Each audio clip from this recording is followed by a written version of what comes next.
పెళ్ళైనా పండగైనా వేడుక ఏదైనా పట్టుచీరల ప్రత్యేక వేదిక వారాహి సిల్క్స్. నమస్తే, వెల్కమ్ టు సుమన్ టీవీ. నేను మీ కృష్ణవేణి. ద్వాదశ రాశుల వారికి, ఆయా రాశి వారికి జీవితంలో ఏదో ఒక ఇబ్బంది ఎదురవుతూనే ఉంటుంది. జీవితం మొత్తంలో ఎంత గొప్ప వాళ్ళకైనా ఒక సమస్య వచ్చి ఉంటుంది కదా. ఆ పరిష్కారం కోసం ఎంతో మంది జ్యోతిష్యులు కలవడం, లేకుంటే డబ్బు ఖర్చు చేయడం, ఎన్ని చేసినా రిజల్ట్ రాకపోవడం, ఇవన్నీ ఉన్నవాళ్ళు మీరు హాయిగా ఎవరికి ఒక రూపాయి ఇవ్వకుండా మనకు సంబంధించి, అంటే మన రాశికి ఏ పుణ్యక్షేత్రానికి వెళ్తే రిజల్ట్ ఉంటుందో తెలుసుకుని అక్కడికి వెళ్తే సరిపోతుంది, ఇంకేమీ అవసరం ఉండదు. మరి అలా మిథున రాశి వారు ఏ పుణ్యక్షేత్రంలో ఏ దైవ దర్శనం చేసుకోవడం వల్ల జీవితంలో అభ్యున్నతి వైపు వెళ్తారు అనే విషయాన్ని తెలియజేయడానికి ఈ రోజు మనతో పాటు ఉన్నారు ప్రముఖ ఆధ్యాత్మికవేత్త, జ్యోతిష్య శాస్త్రవేత్త సత్య తుమ్మలపల్లి గారు. గురువు గారితో మాట్లాడదాం. గురుగారు నమస్కారం. నమస్కారం. గురుగారు, మిథున రాశి వారు వీరు ఏ పుణ్యక్షేత్రానికి వెళ్ళాలి, ఏ దైవ దర్శనం చేసుకోవాలి, ఎటువంటి రెమెడీస్ పాటించాలి? ముఖ్యంగా ఈ మిథున రాశి కోసం మనం మాట్లాడుకున్నట్లయితే మిథున రాశికి అధిపతి బుధుడు. సో ఈ బుధుడు తత్వం కోసం ఒక ముఖం మాట్లాడుకుందామండి. తప్పకుండా గురువు గారు. వీళ్ళు మనం చూసుకున్నట్లయితే వ్యాపారస్తులందరూ కూడా ఈ మిథున రాశి వాళ్ళే ఉంటారు. ఓకే. సో వీళ్ళకి ముఖ్యంగా మనం వీళ్ళు దర్శించుకోవాల్సిన క్షేత్రాల కోసం వస్తే కనుక వీళ్ళకి చాలా సింపుల్ క్షేత్రాలు ఉన్నాయి. లైక్ వీళ్ళు ఎక్కడికో వెళ్ళి ఎన్నో హోమాలు కానీ, లైక్ చాలా దూరాలు వెళ్ళి దర్శనాలు కానీ, ఇలాంటిది ఏమీ లేదు అసలు. మిథున రాశి ఒక రకంగా మనం 12 రాశుల్లో అద్భుతమైన రాశి. చాలా ఈజీ రెమెడీస్ రాశి ఏదన్నా ఉందంటే అది మిథున రాశి అని చెప్పుకోవాలి. మనకి చూడండి, మనకి మోర్ దెన్ టెంపుల్స్ ఉన్నాయి. వెంకటేశ్వర స్వామి టెంపుల్ లేని డివిజనే ఉండదు అసలు. సో వీళ్ళకి ఈ కలియుగ ప్రత్యక్ష దైవం వెంకటేశ్వర స్వామి మాత్రమే ఒక బంగారు బాటను ఏర్పాటు చేసే దైవం. సో వీరు ఎక్కడైతే వాళ్ళ స్వగ్రామంలో ఉన్న వెంకటేశ్వర స్వామి దర్శనం అన్నా చేసుకోవచ్చు, లేదు మన తిరుమల తిరుపతి వెంకటేశ్వర స్వామి దర్శనమైనా చేసుకోవచ్చు. ఒక తిరుపతి దర్శనం చేసుకుని వాళ్ళే ఉండరు, ఎవరైనా ఎక్కడైనా మిగిలిపోతే అక్కడికి వెళ్తే సరిపోతుంది. ఖచ్చితంగానండి. ఓకే. నెక్స్ట్ ఏంటంటేనండి, మనం ముఖ్యంగా ఈ బుధ మహాదశ కోసం మాట్లాడుకుందాం ఒక నిమిషం. ఈ బుధ మహాదశలో ఎంత ప్రయత్నం చేసినా దర్శనం దొరకదండి. ఉదాహరణ, చాలా మంది క్లయింట్స్ ఉన్నారండి, ఎప్పటి నుంచో తిరుపతి వెళ్ళాలి, దర్శనం చేసుకుని రావాలి అని చెప్పేసి అని చూస్తారు. కొంతమంది వచ్చి నా దగ్గర తిరుపతి దర్శనం దొరకట్లేదన్న వాళ్ళకి నేను ముందుకుండా చూసి రాసే చూస్తాను. ఖచ్చితంగా ఏ రాశి అనేది చూస్తాను నేను. ఖచ్చితంగా మిథున రాశి అవుతుంది. ఓకే. చూడండి, ఎందుకంటే నేనే ఉన్నానండి, నేను చాలా ప్రయత్నం చేస్తున్నా స్వామి దర్శనం చేసుకోవాలని చెప్పేసి. 2 years అయిపోయింది నేను దర్శనం చేసుకుని. ఎంత ప్రయత్నం చేసినా నాకు దర్శనం ఏదో దొరకట్లేదు. లైక్ నాది మిథున రాశి అయితే కాదండి, చెప్తున్నా.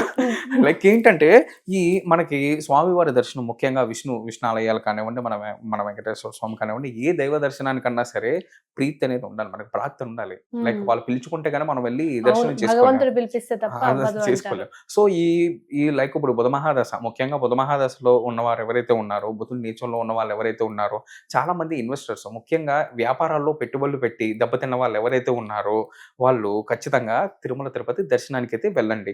అది కూడా విశిష్టమైన రోజులు ఉన్నాయి. ఆ రోజుల్లో వెళ్తే మాత్రమే పుణ్యఫలం అనేది తగ్గుతుంది. ఆ రోజులు తెలియజేస్తారు. ఖచ్చితంగానండి. మనకు వచ్చే ప్రతి నెలలో వచ్చే 2 ఏకాదశులు ఉన్నాయండి. ఏదో ఒక ఏకాదశిలో ఖచ్చితంగా మీరు దర్శనం చేసుకోండి. ఎలాగంటే శనివారం అని అనుకుంటారు, శనివారం ఏకాదశి లేదో శ్రవణ నక్షత్రం రోజు పూజ చేయించుకుందామనో ఇలా చాలా మంది అనుకుంటారు. అలా అనుకోకుండా మీరేం చేస్తారంటే, మీకు ఏ ఏకాదశిలో వీలవుతుందో ఆ ఏకాదశిలో మీరు దర్శనానికి అయితే వెళ్ళరండి. మంచి రిజల్ట్స్ ని మీరు ఖచ్చితంగా చూస్తారు. ఓకే. అలాగే మీరు వెళ్లే ముందు వాళ్ళు కొన్ని ప్రసాదాలు పంచడం కూడా మంచిది అంటారు కదా, ఒక్కో రాశి వారికి చెప్తూ వచ్చారు. ఇప్పుడు తిరుపతికి వెళ్ళిన వాళ్ళు అక్కడ అంత రష్ ఉన్నా భక్తుల ప్రసాదం కొంతమంది పంచుతూ ఉంటారు. మిథున రాశి వారు ఏ ప్రసాదాలు పంచాలి? ముఖ్యంగా మిథున రాశి వారు చేయవలసింది ఏంటంటేనండి, ఆ క్షేత్రంలో ప్రసాదం పంచనవసరం లేదు. వాళ్ళు తిరుపతి నుంచి డైరెక్ట్ గా వాళ్ళ స్వగృహంలోనే చేరి ఆ రోజు దగ్గరలో ఉన్న ఏదన్నా వెంకటేశ్వర స్వామి దర్శనానికి వెళ్ళి తులసి మాల అనేది ఇవ్వండి. స్తోమత తగినంత మూరలు ఇవ్వండి. ముఖ్యంగా ఎవరైతే బుధ మహాదశలో బుధుడు నీచంగా ఉన్నాడో వాళ్ళు మాత్రం 11 మూరలు ఖచ్చితంగా ఇవ్వవలసిందే. 11 మూరల తులసి మాల. ఓకేనండి. ఎవరు బుధ మహాదశలో బుధుడు నీచంగా ఉన్న వాళ్ళు, స్తోమత ఉన్న వాళ్ళు మాత్రమే. నేను మరీ మెన్షన్ చేస్తున్నానండి, 11 మూరలు అనేసరికి అమ్మో 11 మూరల అని అనుకోకండి. 11 దళాలు ఇచ్చుకున్నా 11 దళాలు ఇచ్చుకున్నా చాలండి. మన శ్రీకృష్ణుడు జస్ట్ ఎంతో బంగారానికి తోగనైనా ఒక తులసిమాలకి తూగిపోయారు. సో మనం 11 తులసాకులు ఇచ్చినా కానీ స్వామి తీసుకుంటారు. ఆర్తితో మీరు ఏ దర్శనానికి వెళ్ళినా మీరు ఆర్తితో శరణాగతతో కోరండి, ఖచ్చితంగా అవుతాయి. ఓకే. ఇప్పుడు మిథున రాశి వారు మీరు అన్నట్టుగా బుధుడు నీచపడ్డ వాళ్ళు హ్మ్. గుడికి కూడా వెళ్ళలేకపోతున్నారు అనుకుందాం. ఈయన పక్షం మా వాళ్ళకి అన్ని కుదురుతాయి కానీ టైం లేదండి అంటారు కదా. అవునండి. సరే అటువంటి వాళ్ళు కూడా ఇంట్లో ఉండి చేసుకునేటివి ఏంటి? ఖచ్చితంగానమ్మా. మనం చూడండి, ఇప్పుడు మనం ఏదైతే అనుకున్నామో మన వెంకటేశ్వర స్వామి కానివ్వండి, వెంకటేశ్వర స్వామితో పాటు ఇంకొక చిన్న రెమెడీ ఉంది, హోమ్ రెమెడీ.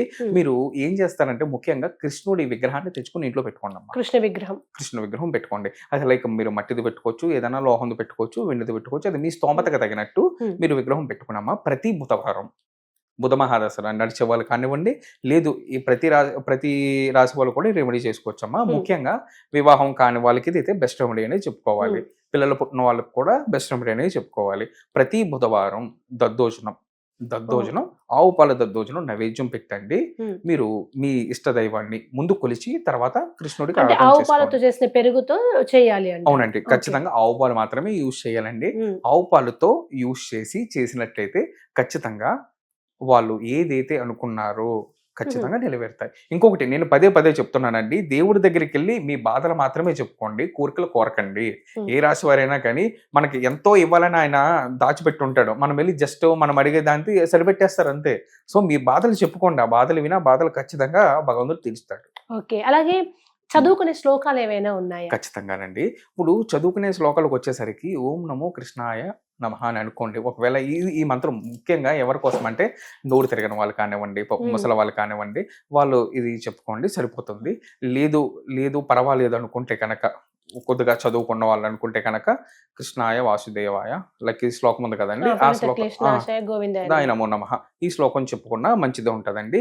ఇంకొకటి ఈ బుధ మహాదశ వాళ్ళు లైక్ మిథున రాశి వాళ్ళు చేయవలసింది గోసేవ వల్ల కూడా వీళ్ళు బెస్ట్ రిజల్ట్స్ అనేది పొందుతారు.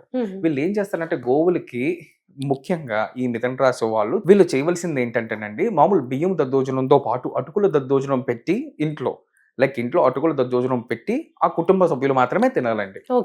ఈ కుటుంబ సభ్యులు తినటం వల్ల ఏమవుతుందంటే వీళ్ళు ఏదైతే ఇబ్బందుల్లో ఉన్నారో, లైక్ ఇంట్లో ఒకళ్ళు ఇష్యూ సఫర్ అవుతున్నారంటే కుటుంబం మొత్తం అంతా ఏదో ఒక సఫర్ అవుతూ ఉంటారు. సో దీని వల్ల ఏంటంటే ఈ నైవేద్యం పెట్టింది అటుకులు, ముఖ్యంగా కృష్ణుడికి అటుకులు, కుచేలుడు అటుకులతోటే ఆయన ఆనందపరిచారు.